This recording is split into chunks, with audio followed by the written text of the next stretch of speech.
Hello and welcome to another episode of The Sweet Spot, brought to you by the Racing Post in association with SBK. And the band is back together, myself and Steve Palmer. Steve, how are you and where have you been? Hiya, Dave. Yes, long time no see. I think you had a fortnight off, didn't you? Then I had a fortnight off. So, yeah, good to see you. Hope you're well. Yeah, went to Orlando for 10 days. Went to Disney World, Florida. It was a holiday booked about a year ago, actually, when Xander Schauffele won the Open and Nick Dunlap won the Barracuda Championship. I had the double and immediately booked this. Yeah, Schauffele and Dunlap got my family back to Disney World. Florida, was there the sun weren't out, mate? No? You look a bit peaky. I mean, no, well, no, that's just I've been back since Friday. Returned on Friday, and yeah, that's where the peakiness comes from. But no, seriously hot over there. Charging around theme parks. It's a magical place, but it is a test of stamina in like 100 degrees Fahrenheit. I'm readjusted. It's tough getting your body back. I've got a real appreciation for the golfers. The Right. jet lag that the golfers have. If you're jetting all over the world, jet lag is a serious issue. Now, I'm still nowhere near back to English time. You didn't use the Palmer PJ, no private jet, no? No. Rory didn't lend me the private jet, unfortunately. I did 10 hours on the plane with a couple of young kids. There was a grueling element to it, but it's a magical place, Dave. Magical place, the most magical place on earth. The Grand Floridian is the best hotel in the world. Thoroughly recommend the Grand Floridian. I needed about a third of my double winnings to fund that, but definitely worth it. But raring to go. Yeah, I've come back with jet lag, but raring to go. Really keen to get back at it. And 3 tournaments to attack this week. There is a lot. I mean, listen, a lot's happened. Happy Gilmore 2 came out. I'm in the office today, and it was only this that reminded me. Someone's put this on my table here, and I might every now and again just go for a little bit of John Daly while I'm here. Have a squirt, might relax you. Little thing, That came out just before I went off. It is like a religious experience watching that. I watched it with my family. Which was a bit of an error at times because some of the content was a bit lewd. But it was honestly, it was unbelievable. My face was just agog. It did feel like a religious experience going through the Happy Gilmore. The fun of Happy Gilmore. It's got mixed reviews in it, but I thought it was absolutely hilarious at times, and all the cameos, just spotting golfers popping up here, there, and everywhere. I think if you like to golf, it's a good film. If you're just looking for a comedy and you might have seen the first, I think some of it might have gone over your head. So I think that's where the mixed reviews come from. Yeah, absolutely. I mean, Xander Schauffele added to his. I love Xander Schauffele. The star of the show, Will Zalatoris. There was some brilliant cameos. Scotty Scheffler was fantastic. Even Bryson DeChambeau had a couple of funny lines. I thought it was brilliant, and I can't wait to watch it again. Okay, right. Well, it's lovely to catch up. Let's dive into the action then this week. Before I do, a reminder that SBK have got a wonderful new customer offer for you. All new users will get £40 in free bet when they sign up and bet £10 for the first time. Jump on the website there, betsbk.com, for all the terms and conditions. 18 plus, gamble aware, of course. Right, 3 to look back on and 3 to look forward to. We'll start with the Danish. Marco Penge, a 16-1 winner. What did you make of this one, Steve? Did you follow it much? There was to-in and fro-in throughout, really. It looked like I thought Højgaard was going to win it. It's heading into the final day. What about yourself? Yeah, I'm fully abreast of it all now. As I say, I got back on Friday. Been trying to absorb all that's happened in the last fortnight. I did sneak a bit of viewing in the Grand Floridian a couple of Sundays back when Justin Rose was winning, because I was just so excited to be able to watch PGA Tour golf during the day. It's quite I can imagine. Yeah, it's quite exhilarating. But then Tommy Tiger spotted that and went bananas, and he wasn't happy about that, so I had to switch off. But I feel like I've got a handle on it now. Marco Penge, I mean, we're massive Marco Penge fans on Sweet Spot. We said he's one of the best players on the DP World Tour. He's obviously cemented that status now, and he won't be on the DP World Tour for much longer, will he, Dave? It's quite sad for DP World Tour fans that we're going to lose Marco Penge. He's going to get a PGA Tour card through the Race to Dubai ranking. So, his betting days are certainly behind him now. He's going to be getting mega bucks on the PGA Tour. He won't need to worry about busting maximum payouts of bookmakers now. I'm pleased for Marco Penge. And you wonder whether he would have got a Ryder Cup spot if it wasn't for all that drama. He's banned for a couple of months, wasn't he? He was banned for a couple of months. Was it 3 months he was suspended for? Yeah, I think it was. And it essentially ruled him out of some decent events. Would it have been enough if he had played well in those 2 months? Would he have got a Ryder Cup spot? It's worth debating, and he'll be wondering himself. But I wonder whether that time off allowed him to freshen up, and he came back a different player. He came back superb from that time off. So who knows? But I think probably not on the Ryder Cup radar. I think it's just all come a little bit too late for Marco Penge. But what a player! Anything else to add? Well, I mean, the Ryder Cup is the big story. We're getting closer and closer, and I think different players are reacting differently to the pressure. I mean, Matt Wallace was a fascinating example last week. He shot an 81 on Sunday. Matt Wallace got an 81 in Denmark, and he needs a massive fortnight to get a wild card. Some players inspired by this Ryder Cup conversation. Some players finding it difficult to hold it together. I mean, the Ryder Cup team. It's a big deal. It's a big deal. It's a big deal, and the European Ryder Cup team is pretty well set, I'd say, Dave. I'd say there's 11 players that are pretty certain to be on the team now. I think Luke Donald will opt for Matt Fitzpatrick in the other slot. There's one place up for grabs. I think it's fair to say now. And I think the experience of Matt Fitzpatrick. I think Luke Donald will play it safe and go for him. I'd much prefer him to go with Nikolai Hogar. I'm desperate to see the Hogar twins unleashed on Bethpage Black, but Nikolai needs a spectacular fortnight to get back in with a chance. The American side very up in the air, but we've got plenty of time to discuss all this. We have Vamos Jimenez getting back in there. Right, shall we move on to the BMW then, Steve? Actually, no, you like to go chronological, don't you? And so we'll go to the Indianapolis individual. A playoff here, and poor old John Rahm. Well, I say poor old John Rahm because we'll get onto him. And one thing he's not is poor, but turned over in the playoff again. Yeah, absolutely. Yeah, LIV Indianapolis finished just before the BMW Championship, so chronological fans going for that one. And Sebastian Munoz, so pleased for Sebastian Munoz. I mean, he's only 28-1. He'd been in good form, maiden LIV title. He joined LIV for the start of the 2023 season, hadn't won a tournament for 6 years. Emotional scenes, daughter running on the green. It was a good feel-good story for Sebastian Munoz, 32-year-old. Yeah, as you say, John Rahm. Yeah, we certainly can't call him poor old John Rahm, but back-to-back playoff defeats. I mean, he was gutted. I mean, he won the individual title, which we'll get to. He had a towel over his face. He couldn't believe he'd lost another playoff. I mean, he didn't do a lot wrong in the playoffs. Dean Burmester made a birdie to beat him in Chicago, and Sebastian Munoz made a birdie to beat him in Indianapolis. So John Rahm's gone through the entire LIV season winless, yet has won the individual title through relentless consistency. Wacom Neiman has won 5 titles, 5 of the 13 events. Which is amazing that he's not won it, yeah. It does seem frankly ridiculous, but we have to appreciate the consistency of Rahm. He finished second 4 times.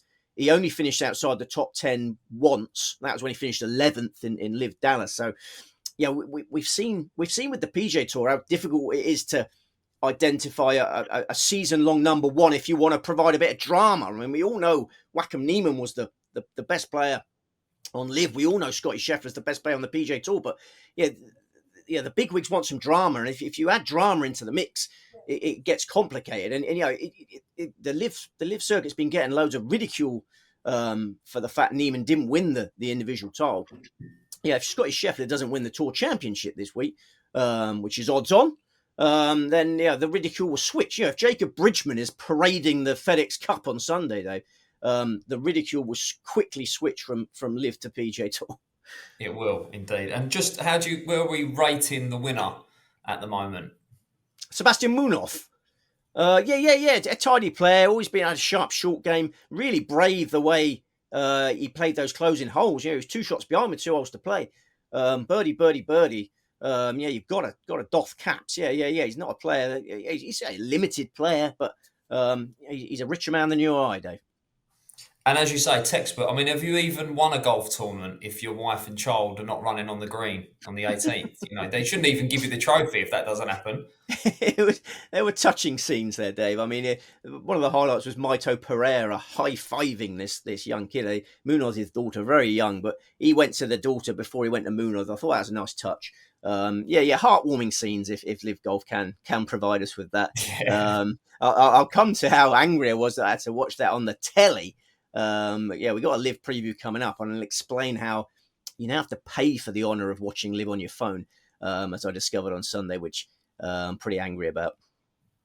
Right, let's move on to the BMW then. Won by Scotty Scheffler for a change. 15 under par, McIntyre, Bobby Mack, 13 under. McNeely, a good showing from him, 11 under. And Burns and Fleetwood in beyond as well. Tommy Fleetwood, always good for a sort of a place nowadays, not often a win. Yeah. But Scotty Scheffler, the captain, once again. Yeah, 5-2 winner, I believe. I think most of us wanted to see Bobby McIntyre get the job done, but Yeah. such a tough assignment, wasn't it? You've got to repel the world number one. You've got the crowd against you. Obviously, the Ryder Cup vibes are coming out strong now, and you're carrying your D game going into the final round. I mean, McIntyre was so out of sorts on Sunday. He hardly hit any good shots. It was a dramatic downturn in form. I wonder whether mental fatigue suddenly hit him. He's had such a crazy schedule over the last few months. We mentioned how active he's been on previous sweet spots. I think playing the Wyndham was a scheduling error. He needed to give himself more time off after the Open. So it seemed like he hit a brick wall of fatigue when he came up against the challenge of repelling Scheffler. And he couldn't take advantage of Scheffler errors. It's not like Scheffler played particularly well on Sunday. No. I mean, some of his short putting was abysmal. But going up that chip in at 17. I mean, it was amazing that McIntyre was still in it. Going up the 17th hole, McIntyre's still well in it, despite playing as badly as I've ever seen him. But then Scheffler's chipping at 17. That's up there for one of the shots of the season. It was such a tricky spot. Not an ideal lie. I think that'll go down as one of the best shots of the season. Scheffler wins again. I mean, why did he even need to bother entering last week? I mean, I thought Rory McIlroy made a very shrewd move, skipping the first playoff event with the handicap system out the window. No value in playing until the Tour Championship, pretty much. Scheffler won. Scheffler wins, even though he didn't really need to win. We're all eyes on the caddy situation, Dave. Indeed. Right. Shall we? We'll sort of tackle FedEx standings, handicaps, and everything when we get onto the Tour Championship, right? So, shall we move on to kind of previewing this week's action? We're at the Belfry, the British Masters. Tell us about the track here, Steve. Yeah, the Brabazon course. The Belfry, Sutton Coldfield, England, 7,356 yards, par 72, 3 par 5s. It's hosted loads of Ryder Cups in the distant past. It hosted the 2020 UK Championship during COVID times and the British Masters several times, including the last 4 editions. A tough parkland layout, loads of water in play, demands solid ball striking. You've got to churn out greens in regulation. I've played it myself. It's a tough course for an amateur player, I can assure you. We got clear, calm, pleasant conditions throughout. I don't think you got much value for money out of going to Florida. I mean, there's been a heat wave here, isn't it? Yeah, the British summer's been pretty amazing, and there's going to be more sunshine coming in England this week. So a field of 156 going to post. Right, you mentioned the last 4 run-ins. I've got the winners here. Blandy, 2021. Ollison, 2022. Daniel Hillier and Nicholas Højgaard. What sort of player are we looking at here, Steve? Yeah, I mean, Blandy, very emotional scenes when Blandy won that one. Finally got off the mark. He'd be the one that stands out as as contrasting from the others there. Big hitters that seem to have taken charge at the Belfry. It is a long track. It's a punishing track. So many long par 4s can really wear you down. I think strong ball striking and length of the tee is advantageous. Right, market then. Let's have a little look. Matt Fitzpatrick and Aaron Rye kind of sharing favouritism. Rasmus Højgaard, Marco Penge, Alex Noren, Rasmus Nergaard Peterson, Jordan Smith, all at the head of the market. Proper market, this one. We'll get onto the Tour Championship, which is not quite 10 to 1 the field, but this one is. How many in the team, Steve? 3. 3. Okay, right. The British Masters. Who is the main bet? Rasmus Højgaard, who I think has become an absolute certainty for the Ryder Cup team. I think he's going to make his Ryder Cup debut at Bethpage Black. There seems a great chance that Team Europe is identical to the last Team Europe from 2 years ago, apart from a different Højgaard brother. I think it could be exactly the same team, apart from Rasmus replacing Nikolai. Rasmus can end all doubt about his participation by finishing in a two-way tie for 29th place or better this week. He knows exactly what he's got to do. I think he'll achieve that comfortably, swinging beautifully. His approach play last week was sublime. He came out on the wrong side of a duel with Marco Penge. No disgrace in that. Two great young talents. Højgaard eagled the final hole, then Penge birdied it to edge him. Second place in Denmark could be followed by a second Belfry victory for Rasmus. He won that 2020 UK Championship, you might remember, during COVID times. That was his second DP World Tour title. He won his fifth DP World Tour title in the Irish Open last September. Do you remember that one? I'll test you again. He was in a duel with Rory McIlroy in Northern Ireland, and Rasmus Højgaard came out on top in that one. So a prolific DP World Tour champion, still only 24. He's had a solid PGA Tour rookie campaign this year. He had his best major finish the other day, 16th in the Open Championship. Rasmus is ready for the big time. He's ready to tee up for Team Europe. He finished 16th and 3rd in his last two Belfry starts. So great course record. He outscored everybody in the field in the final round last year, Dave. I think he's the most likely winner of this tournament.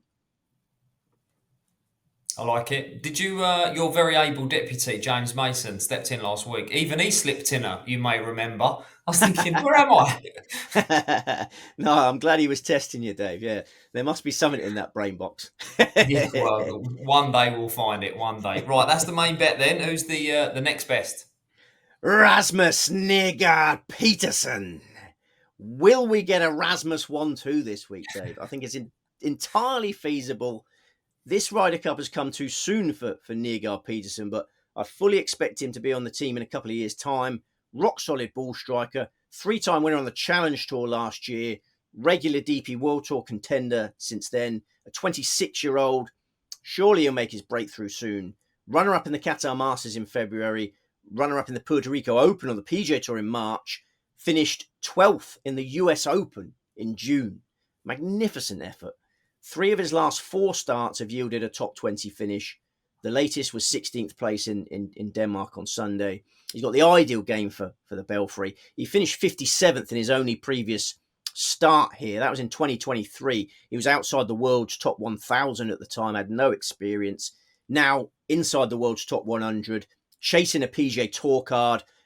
Marco Penge has wrapped his up. Højgaard Peterson just outside those places at the moment. So really focused, really determined. I think he'll get a PGA Tour card through the Race to Dubai rankings. I think he'll strongly contend for a maiden title this Sunday. Well, if your name's not Rasmus, you're not coming in. That's all we care about this week. Right, they're the first 2. We've got one more, right? We've got one at a big price, Steve. What you got for us? We got one more. It's slightly bigger price, not a big price. I like a strong 3-pronged attack on a trio of Danes. Nikolai Højgaard. We could get a Rasmus 1-2. We could get a Højgaard 1-2. I'm certainly anticipating a Danish 1-2. It's worth noting that 3 of the last 5 winners of DP World Tour events at the Belfry have been Danes. I think that statistic could be 4 from 6 come Sunday evening. Nikolai, as we've mentioned, his hopes of retaining his spot on Team Europe hanging by a thread, but it's not over. Just imagine this scenario, Dave. Rasmus seals his automatic qualification on Sunday by 29th or better, but Nikolai wins the tournament. Suddenly the clamour to unleash the Højgaard twins on Bethpage Black, a campaign which will be led by me. Imagine the clamour. Nikolai will be aware of that potential clamour. They're both playing next week in the European Masters, Dave. So this week's the last week for automatic qualification, but next week you have one last tournament to impress the gaffer, Luke Donald, before he makes his wildcard pick. So both Højgaards are playing next week. Maybe Rasmus will pull out of that if he qualifies. I don't know. So just imagine a scenario where Nikolai wins at the Belfry, wins at Cranthurthier. Rasmus is already on the team. I think even you would have a bit of clamour coming out of you now. I know you only get passionate about greyhounds, but I think I'd see some clamour coming out of you. Nikolai Hogard was 4th in the Scottish Open not long ago, 14th in the Open.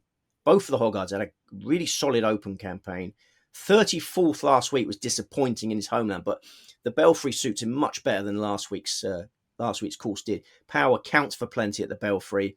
He hasn't got that great course record of his brother, but got the same tools to work with. I think Nikolai's going to rise to the occasion, deliver a massive performance this week, another one next week.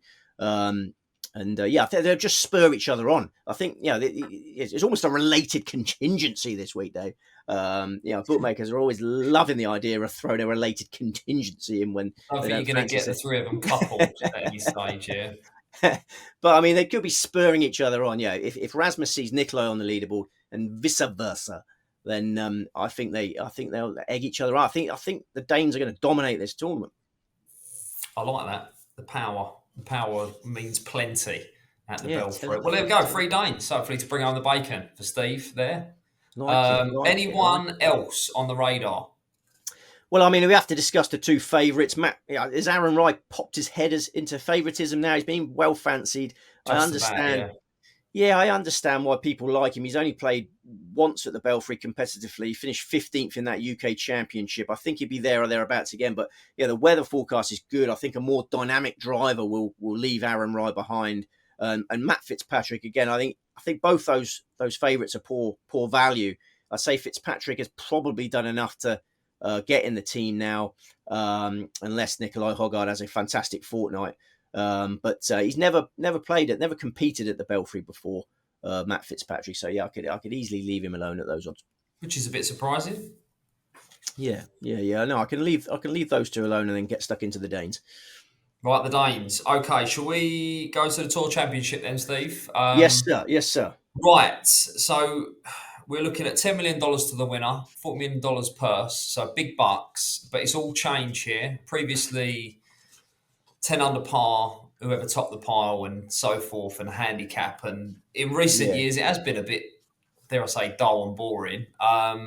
Not the case this time. How do you feel about that? And does it change any which way we attack this golf tournament? I know I'm in a minority. I preferred the handicap system. I thought the handicap system was fairer. I enjoyed the contrast it gave to the punting community. I'm a punter first, golf fan second. As a punter, it's exciting getting a handicap. From your greyhounds. I mean, how exciting are handicaps in a greyhound race? Getting lured in by the quality of the 6 dog. This was obviously the opposite of a greyhound race. You had the I was going to say, they don't put Scottish Scheffler sort of off the front, like they do. Yeah, exactly. But then obviously, as a punter, you had that decision to make. Do you take the short price about the class act at the front of the field? I thought it was a fascinating puzzle. I loved backing Dustin Johnson when he was at the head of the grid. I thought it was one of the best bets I've ever had. The handicap system's been in place from 2019 to last year, so it was in place for a long time. It took him a long time. Let me ask you, what price would Scotty Scheffler be off a start then this year? He'd be odds on, wouldn't he? I mean, he would be obviously be odds on. But I mean, I think it's taken them a long time to decide it doesn't work. 2019 to 2024, and they've suddenly thought, no, it doesn't work. Well, the idea is sort of your reward is being just in the pot of these 30 players to win the big bucks, and it's not as if Scotty Scheffler's won all these tournaments and he's not been rewarded for that, because there's been some lumpy checks floating around as well. Yeah, so sure. It's we'll just have to agree to disagree there. It's the status of FedEx Cup winner, and it's the status of season-long champion. If you've got Scotty Scheffler, we'd be betting without. If he was off the front in the handicap, we'd be betting without Scotty Scheffler. Yeah. Well, we'll come to the bets, but I mean, obviously, it's a much more competitive event, and it is quite exciting in that respect. I stay positive. I'll stay positive. It's a very exciting event. I've got 3 excellent tips for it. Marvellous. Right, 72-hole shootout. It is 25th time at Eastlake. There since 2004. What sort of player are we looking for here, Steve? When you go through the results, it's kind of a little bit distorted by the starts, right? I was trying to work out who has actually played well when you take away how it was structured. Yeah, there's a lot of research that goes into this one. Fortunately, I'm still on Florida time, so I was up at 3 o'clock in the morning last night. It didn't really matter. That was my natural. That's my natural habitat at the moment. But yeah, we must mention course changes as well, Dave. It's not just handicap. We must focus on the significant course changes. So, Right. Eastlake Golf Club, Atlanta, Georgia. Yeah, as you say, always been the home of the PGA Tour curtain closer. 7,440 yards, par 70, only 2 par 5s. It was a par 71 last year. The 14th hole played as a par 5. It's back as a par 4 this year. Last year's course form, miles more significant than any other course form. There were significant course changes before last year's event. Lots of trees removed, bunkers relocated, reshaped, mounds added, 18 new greens. So the track was completely transformed. It was like a new golf course for last year. We've got a sub-air drainage system in place, so we should get firm, fast conditions unless we get loads of thunderstorms. The forecast for Thursday, Friday, Saturday, some storms in the forecast. If they're short ones, they won't affect the playing conditions, but if we get long ones, they obviously will. And then, as you say, the handicap system's gone. We've had it since 2019. The lowest 72-hole score will win. Colin Morikawa would have won last year, had that been the case. We've got sunny, calm conditions around those potential storms. Yeah, strong ball striking is still the key to success at Eastlake. 30 runners going to post. Right. The market then, we are looking at, I suppose the fact that we're only looking at 30 runners has probably been factored in the front of the market here as well, surely, because Scheffler is round about 6-4, 13-8. And then we've got McIlroy, Fleetwood, Ludovic Aubert, Russell Henley, Victor Hovland, Patrick Cantlay, no Xander Schauffele. Of course, he didn't make the cut. I suppose we're looking at a skinny one, Steve. I've got to ask you just straight off the bat, is Scotty Scheffler in the team? He's not. And we were alluding to the caddy issues earlier. We're still uncertain who is going to be caddying for Scotty Scheffler this week. It didn't matter last week. He had a replacement caddy last week because Ted Scott's got some serious family issues to deal with. Scheffler borrowed Chris Kirk's caddy, and it worked out well, obviously. But yeah, I still think we'd much prefer him to have Ted Scott alongside him. They're such a good team. You know, will the magic of last week wear off after 1 week last week? I think it's much more likely that he has Michael Cromie as caddy this week than Ted Scott. It sounds like Ted Scott's got some serious problems to deal with. So, yeah, replacement caddy, rubbish price. I mean, I find it hard to get excited about that price. As you say, wasted effort last week in the BMW Championship. He didn't need to play in that tournament. He didn't need to put himself through the rigors of it. He didn't miss Memphis, so third week on the spin.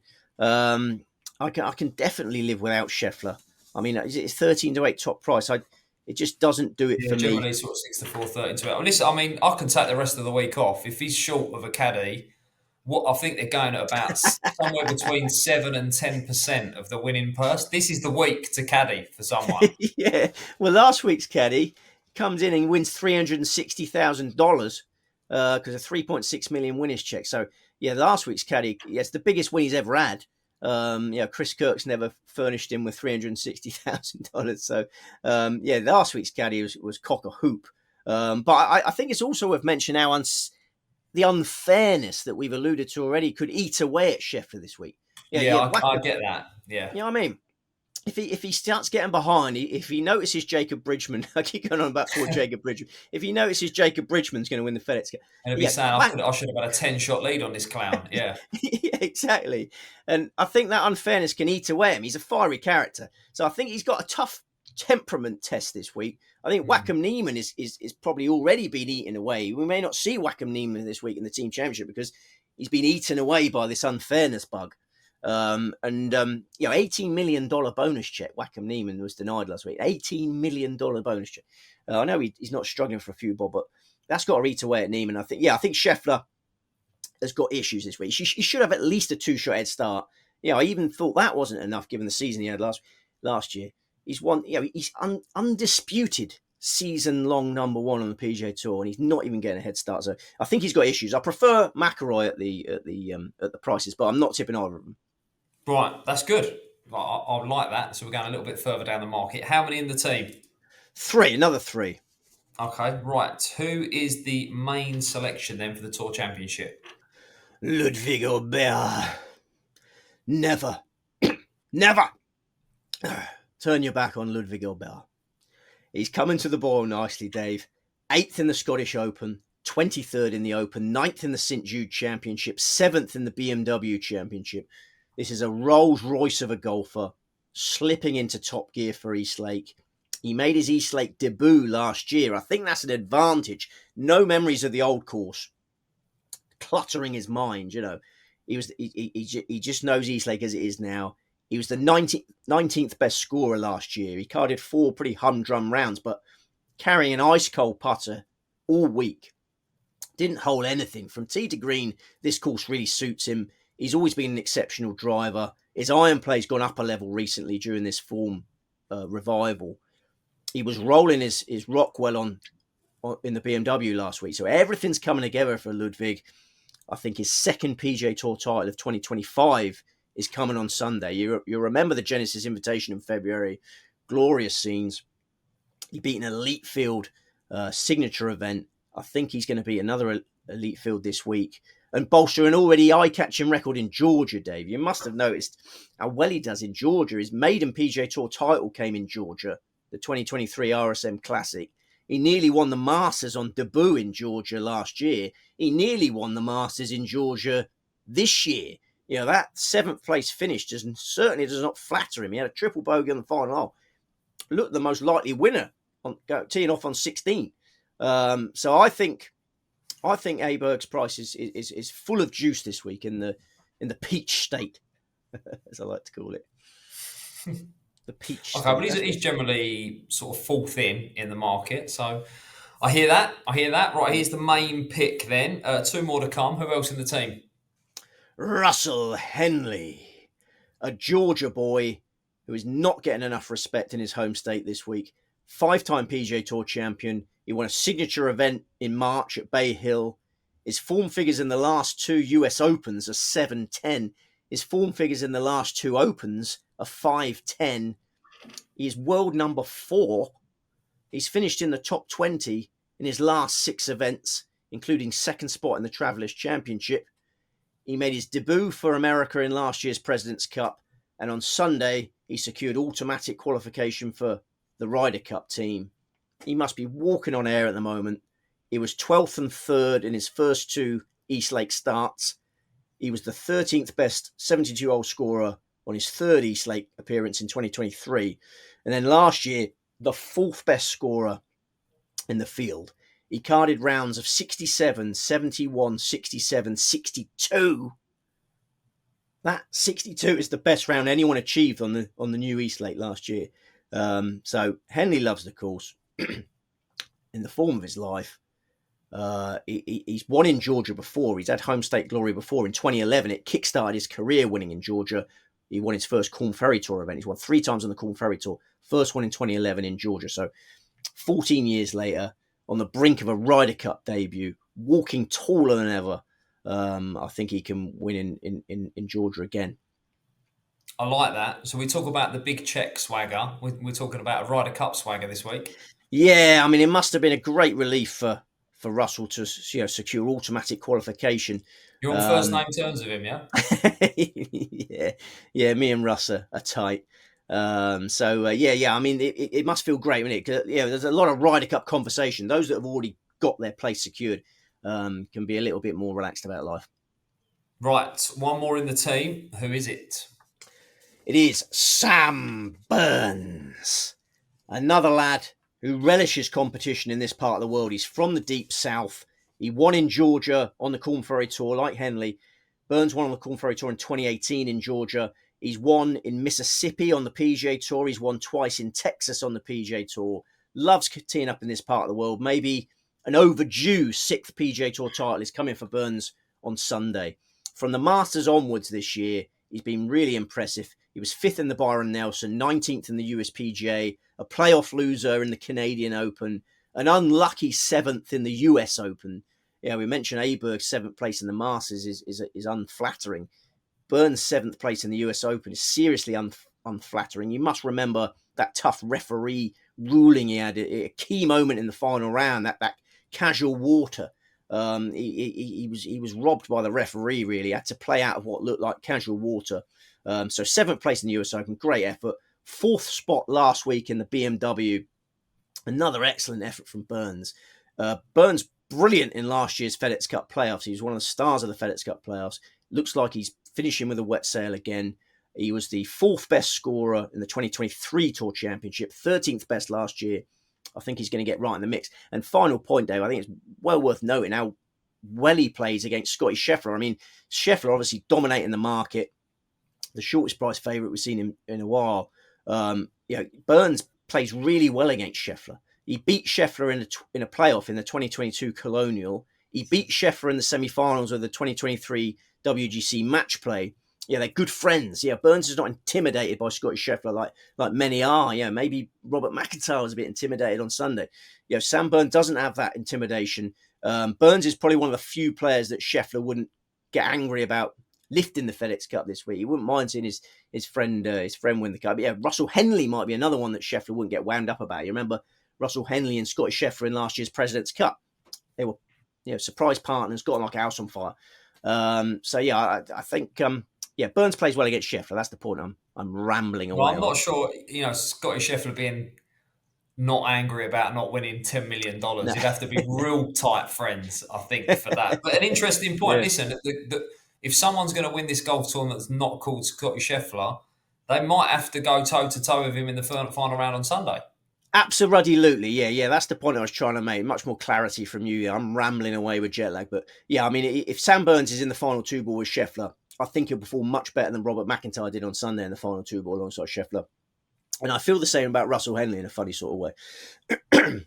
Right. I mean, when we record this show, I never like to know who you're tipping, Steve. And I thought you was going to go with Rory. And then at the top of the show, when you mentioned you thought it was shrewd that he swerved action 2 weeks ago, I was even more confident. He's not your pick. Why not? Yeah, I mean, I like the way he got the rust out of his system over the first 3 days last week. Played better on the final holes on Sunday. So he loves this course historically. Finished 12th. He was the 12th best scorer last year. So yeah, he's a 3-time East Lake champion, but on the old layout. Yeah. I just couldn't get quite enough excitement about him. He's been very hard to judge lately. His mood has gone up and down a lot. There wasn't enough in the price for me to. Certainly not enough in the price for Scheffler, and not quite enough in the price for McIlroy to be on the staking plan. Now, I prefer mine at bigger prices, but yeah, I respect his chance. But minerals required this week, Steve, right? We can't be signing with any players that might be, dare I say, a little bit flaky. I mean, I think if I'm sitting on a chair, I'll fall off it if Tommy Fleetwood wins. Yeah, I mean, Tommy Fleetwood, I suppose, has a decent bank balance. I mean, yeah, that's what it comes down to in the Tour Championship. There's such a large amount of money on offer, isn't there? So you'd be surprised if a poor man wins this week. Tommy Fleetwood, not a poor man, but yeah, obviously. Any poor men among this 30 players? I mean, Jacob Bridgman. I hate to mention, poor old Jacob Bridgman's going to hose up, isn't it? Yeah. I mean, Tommy Fleetwood isn't short of a pound sterling. But you're right, so many battle scars. I mean, yeah, I'm glad that Tommy Tiger made me turn that final round of the Memphis event off, because yeah, it's pretty heartbreaking scenes to watch Tommy Fleetwood. It might ruin my holiday. Anyone else who was kind of on the radar? Well, I found it harder to get the British Masters list down, to be honest. No one on the radar in the Tour Championship. Really happy with my 3. I know it's a tight staking plan, but yeah, the each way term's very attractive this week in such a small field. The hardest one to get off the other one was Jesper Svensson. I toiled long in tonight about Jesper Svensson, but I can't justify having 4 picks. Did you see that James Mason made a very good case for Colin Morikawa last week? Colin that he's actually playing some pretty decent golf. It's maybe not quite happening from him on the green at the moment. Yeah, he's right. I mean, he's not putting well. He's and he's going through more caddies than we have hot dinners. I think Colin Morikawa is getting to the stage where his price is getting so big that you perhaps got to have a second glance, but he's not for me at the moment. I think he's lacking a bit of confidence. I think all the chat about him not being on the Ryder Cup team is a bit silly. We could devote a podcast to the American Ryder Cup team. We probably haven't got time now, but Colin Morikawa has to be on that American Ryder Cup team. I think it's ridiculous to suggest otherwise, as has Justin Thomas. And, I can't help talking about it now because I think it's just a quick point worth making. Keegan Bradley has a huge decision to make regarding himself. I don't think he can justify it now. He's had a form dip. There's too many players that haven't qualified automatically that are world-class, proven Ryder Cup performers. And, I think it's been a bit indulgent picking himself now. I'm sure Keegan's a big sweet spot follower. And what if he wins this week? Yeah. I suppose. Yeah. We'll reflect after this week. But as things stand, I think Keegan Bradley picking himself is indulgent now, and I think the likes of Justin Thomas, Colin Morikawa, Patrick Cantley, Brian Harman, Wyndham Clark's won a recent major. I mean, there's too many good players need a pick for you to do it. I think, Keegan, because you're giving yourself a headache by doing it.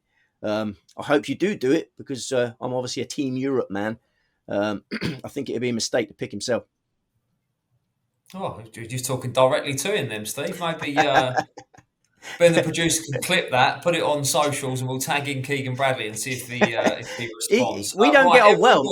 Dave, me and Keegan do not get on well. The only dealings I've had with him directly were quite unsettling. I was at an Open Championship many moons ago, and I was around the putting green, and his wife, or maybe fiance at the time, it's such a long time back, was sort of lurking around. Very attractive woman. I was a single man at the time, I remember rightly, and I was sort of doing. You had to qualify that bit just quickly for the rest of the story. I was doing what every sort of red-blooded young male does, and glancing at the lady. And he was so hostile because he wasn't there at the time. He turned up at the putting green, and he gave me the eyes that he gives now in Ryder Cup, in tough contention for titles. He gave me the psycho eyes, and I wasn't doing anything. I wasn't even talking to her. I was just I was about 2 yards away. Staring at her. I wasn't doing anything remotely controversial. I promise you that. I wasn't doing anything remotely controversial. And he looked at me like an absolute psychopath, like he wanted to punch me. And I sort of shrugged my shoulders as if to say, "Go on, mate, settle down." Massively insecure.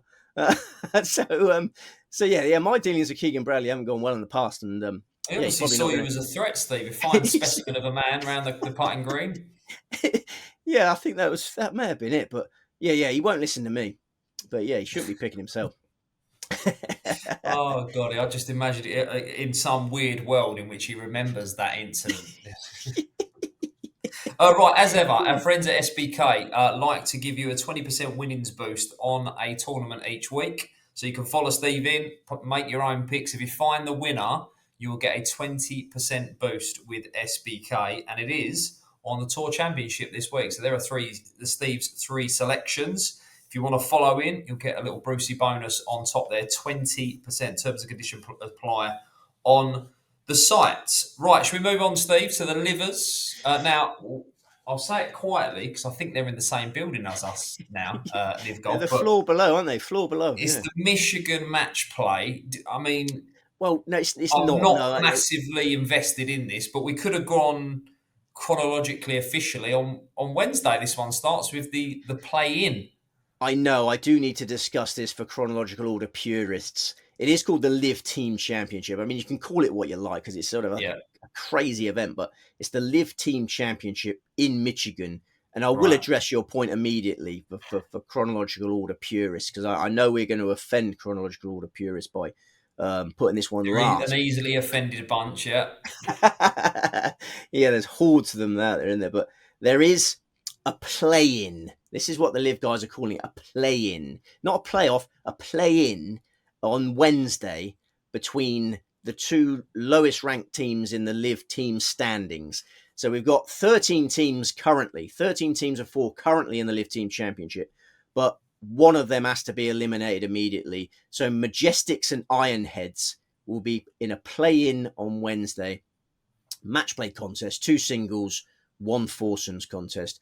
Whoever wins out of those 2 teams gets in the tournament proper, which doesn't start until Friday. So I feel like the tournament doesn't really properly start till Friday. That's why I went for the last leg of our previews.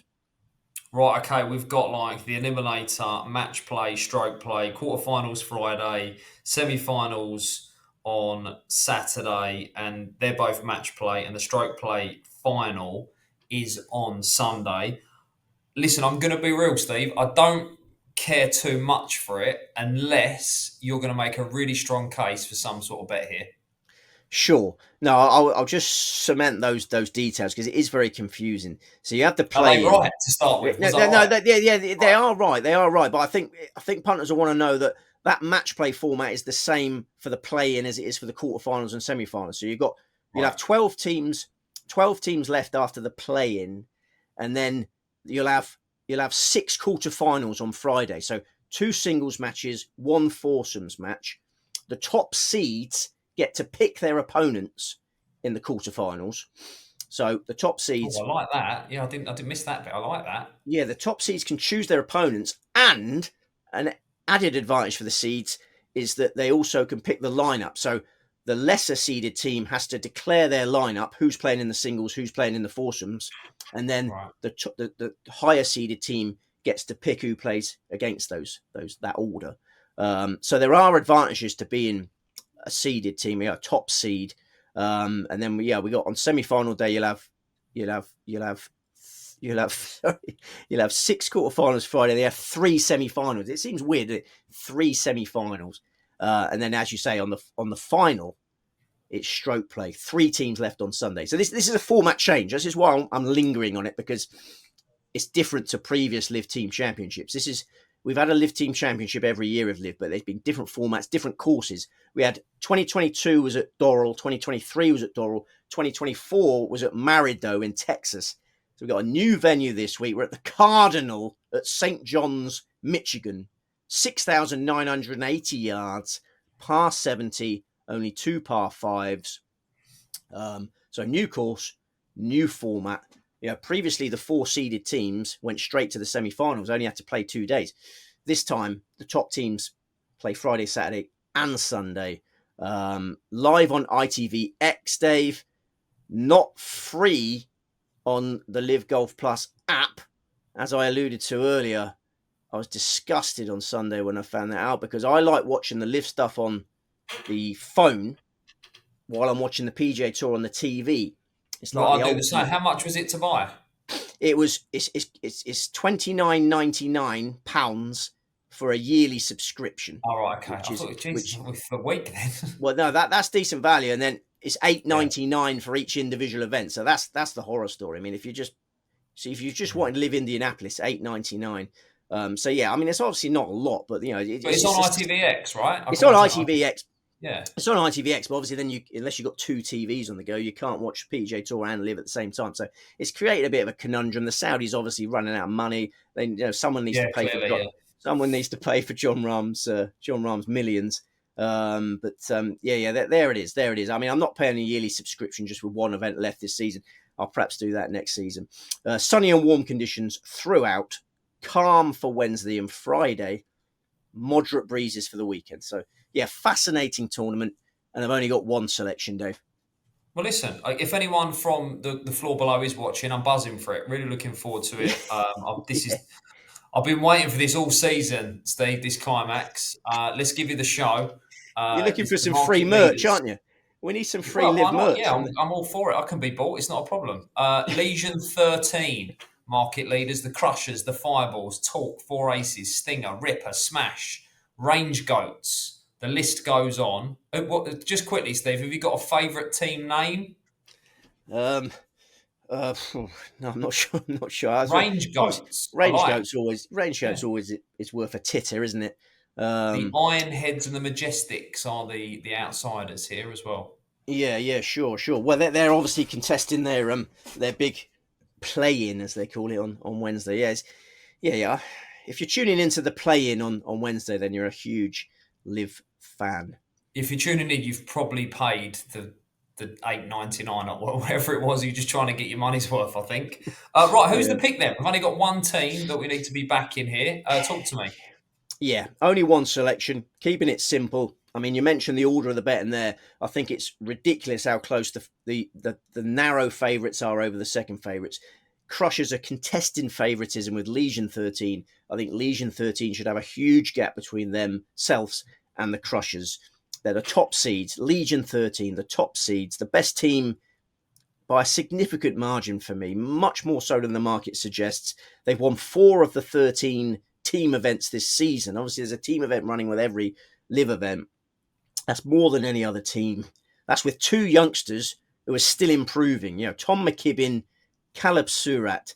McKibbin was all set to become a PGA Tour star before taking the live mega bucks. Surratt, an elite amateur. He joined live immediately from college. He had the world at his feet, still has. So you got McKibbin and Surratt improving youngsters, brilliant youngsters, with the support of John Rahm, Captain John Rahm, and unofficial vice captain Tyrrell Hatton. It's just a formidable lineup.